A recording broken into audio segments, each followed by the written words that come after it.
You're watching South Asia Newsline, and here are the top stories we are tracking for you on Friday, the 20th of March. Indus Waters Treaty frozen until Pakistan ends terror support.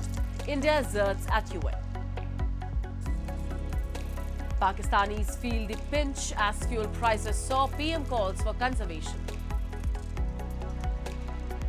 And Nepal begins government formation after poll report submission.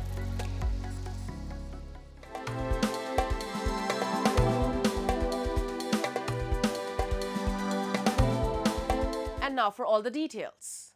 India has reiterated that the Indus Waters Treaty will remain in abeyance until Pakistan takes credible steps to end support for terrorism. Speaking at a UN event to mark World Water Day, India's permanent representative to the UN, Harish Parvathaneni, said New Delhi was compelled to suspend the Indus Waters Treaty after repeated provocations and failed bilateral engagement. He noted that India had signed the treaty more than 6 decades ago in good faith, but alleged that Pakistan undermined the spirit of the agreement through conflict and continued support for terrorism. After the Pahalgam attack, New Delhi scaled down diplomatic engagement, suspended participation in the Indus Waters Treaty, and restricted bilateral links. The attack was attributed to a terror group linked to Pakistan-based Lashkar-e-Taiba. Despite the strong remarks, India reaffirmed its commitment to sustainable water management and global cooperation. It highlighted initiatives like the Jal Jeevan Mission aimed at providing piped drinking water to rural households. Chair, it was not my intention to comment on a bilateral issue in this forum, but I'm compelled to respond to Pakistan as it has chosen to misuse today's meeting for its divisive agenda. India entered into the Indus Waters Treaty 65 years ago in good faith, in a spirit of goodwill and friendship.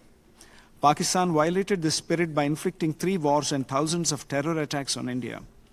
Tens of thousands of innocent Indians became victims to Pakistan-sponsored terror attacks. Our patience and magnanimity did not change Pakistan's ways. Eventually, we were compelled to announce that the treaty will be held in abeyance until Pakistan, the global epicenter of terror, credibly and irrevocably ends its support for all forms of terrorism. And India's energy security is under fresh pressure after missile strikes hit key gas infrastructure in Qatar, raising concerns over liquefied natural gas supplies and global prices. Qatar confirmed that at least 1 missile struck the facility, causing extensive damage and disrupting operations linked to global LNG supply. These strikes mark some major escalation in the ongoing conflict involving Iran, with energy facilities across the Gulf countries, including Saudi Arabia, the UAE and Kuwait, reportedly hit or forced to shut down. The crisis has already triggered a surge in global oil and gas prices, raising concerns about supply disruptions for major importers like India. Reacting to the developments, India's Foreign Ministry spokesperson Randhir Jaiswal has termed the attacks on Gulf energy infrastructure unacceptable, stressing the need for stability in a region critical to global energy supplies. Recent attacks against energy installations in different locations across this region are therefore deeply disturbing and only serve to further destabilize an already uncertain energy scenario for the whole world. Such attacks are unacceptable and need to cease. Meanwhile, Pakistan's Prime Minister Shehbaz Sharif has urged citizens to adopt fuel-saving measures amid fears of petrol and diesel shortages due to rising regional instability. He directed provinces to prepare emergency plans and stressed efficient fuel use to ease public burden and strengthen resilience. Citizens have been advised to limit unnecessary travel, carpool and use public transport. Pakistanis travelling for Eid al-Fitr said they are facing higher fares after a sharp fuel price hike. Petrol prices crossed 320 rupees per litre and diesel neared 336 rupees, following a rise of nearly 55 rupees per litre. Transporters in Karachi, Lahore and Islamabad have passed on the increased costs, raising fares during peak festive travel. पहले किराया ये होता था 1500 रुपए के अंदर चले जाते थे हम। जब से ये पेट्रोल ये डीजल बढ़ा है, इस टाइम किराया 2500 रुपए चल रहा है और हम गरीब हैं, हमारी तनख्वाही 40,000 रुपए। अब उस 40,000 के अंदर ये 5,000 पे तो सिर्फ हमारा आना जाना। अभी तो पंजाब जा रहे हैं, पहले भी जाते थे 3,000 किराया करता था, अभी डीजल पेट्रोल मांगने की वजह से 4800 किराया कर दिया गया है। तो अभी जा रहे हैं पंजाब, 3 बंदे हैं सर, देख लें, मज़दूर बंदे हैं, किराया बढ़ा दिया गया है, अभी 4800 कर दिया गया है। तो अभी हमने आगे जाना है, बच्चों के लिए कपड़े वगैरह भी लेने हैं, तो मज़दूर बंदे हैं या किराए में हम पूरे हैं, तो समझ नहीं आ रहा आगे क्या करें। Inflation, which had eased after hitting a record 38% in 2023, has accelerated to around 7%, pushing up food, rent and utility costs. Transport operators, however, argue that the fare increase is unavoidable due to rising fuel costs. पहले था किराया 6,000 रुपये, अब petrol बढ़ने की वजह से 8,000 रुपये हो गया। अब 4 बंदे फैमिली करेंगे तो 10,000 रुपये फ़र्क आ गया ना। तो गरीब बंदा क्या कर सकता है, रो ही सकते हैं बस, और तो कुछ नहीं कर सकता। किसका आगे रोना करें, पूरा ड्राइवर बंदा हूँ, इतना हाँ नहीं है कि इतने में रिपोर्ट कर सकूँ, काफ़ी मुश्किलात मेरे लिए। Moving on, health workers in Pakistan-occupied Jammu and Kashmir have stepped up their protest over pay and job security. They warn of stricter action if their long-pending demands are not met soon. Take a look.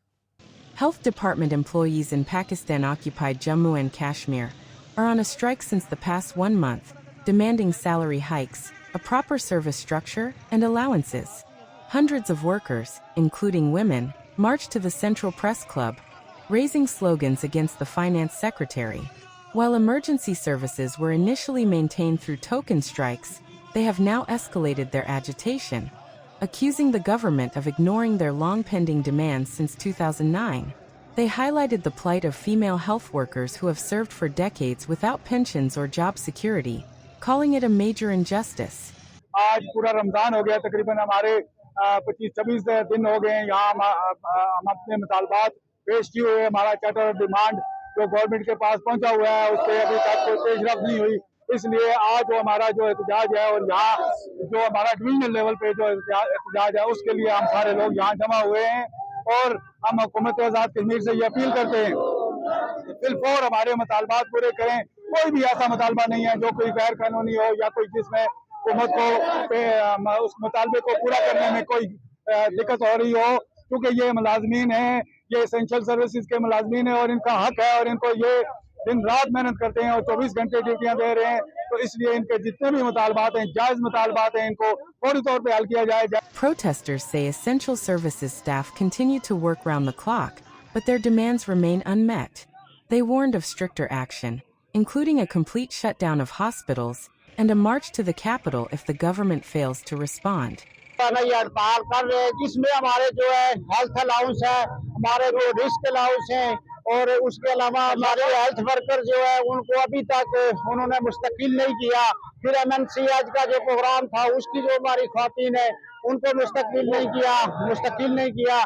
इसी तरीके हमारे एडाक काफी सारे ऐसे मुलाजमीन हैं, उनको मुस्तकिल नहीं किया गया, और दिन ब दिन जो है हमारे साथ ज्यादती हो रही है। तो हम मौजूदा हुकूमत से ये अपील करते हैं कि जो हमने चार्टर ऑफ डिमांड उनको दिया हुआ है, वो उसको मंजूर करे।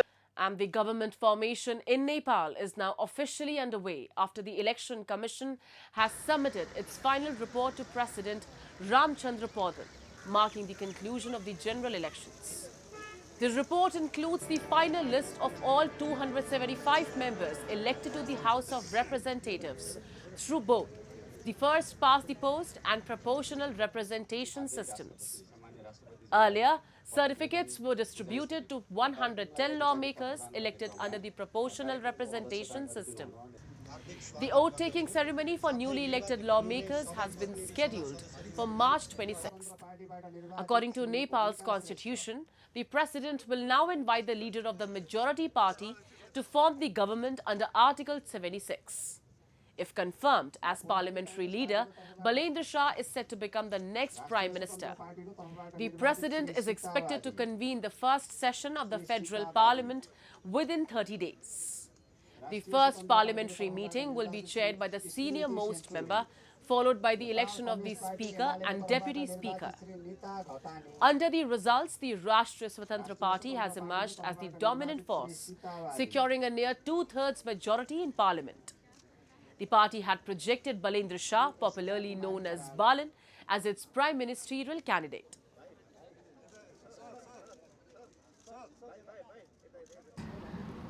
Our party's priorities, because we have so much to tackle, from the most basic things of justice, security and safety, to more complex problems of growth and development. We've got so much to address, but we're very confident that the team that we have, we will be able to address all issues from foundational to the growth-related ones. मैं ये कह सकता हूँ कि जगह की changes हुई है. हम माइतीगढ़ मंडेला में उस दिन 8 सितंबर को प्रोटेस्ट कर रहे थे और आज कल हम पार्लियामेंट में बोलेंगे. जगह की चेंजेस सिर्फ जगह की चेंजेस हुई है. उस नेचर में कोई चेंजेस नहीं हुआ है. जितना भोकल हम उस दिन रोड पे 8 सितंबर को उतना ही भोकल हम पार्लियामेंट में भी रहेंगे. अपने गवर्नमेंट के खिलाफ भी रह सकते हैं हम. अगर हमारे गवर्नमेंट हमारे सत्ता पक्ष अगर कोई गलती करेगा तो उसके खिलाफ भी हम बोलेंगे और वो पूरा भोकल.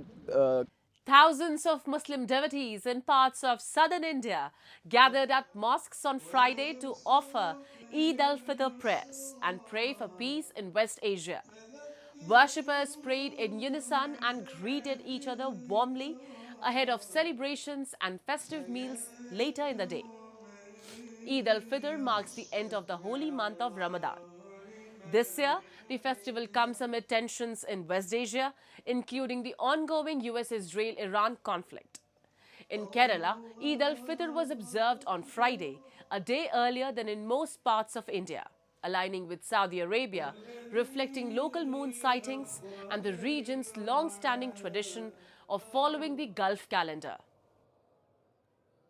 I pray for all Muslims in the world, also for Muslims in Sudan. So I hope my country will be safe and the rapid support militia will be done and everything will be safe, inshallah, in Sudan and all over the world. And special prayer for Gulf countries because they are facing some of crisis. So I will pray for all of them and also I will pray for Indian. Ramadan, the holiest month in Islam, commemorates the revelation of the Holy Quran to Prophet Muhammad. Eid marks the culmination of a month of dawn to dusk fasting, special prayers, and spiritual reflection, one of the 5 pillars of Islam. It is also a time for charity, gratitude, and community bonding. The celebration of Eid depends on the sighting of the moon and may vary across countries. The day begins with early morning prayers, followed by family gatherings, visits, and festive meals. Everybody prayed for the peace in the world and especially peace in West Asia. We hope that all this issue will be solved, and I hope we will be having a better life tomorrow.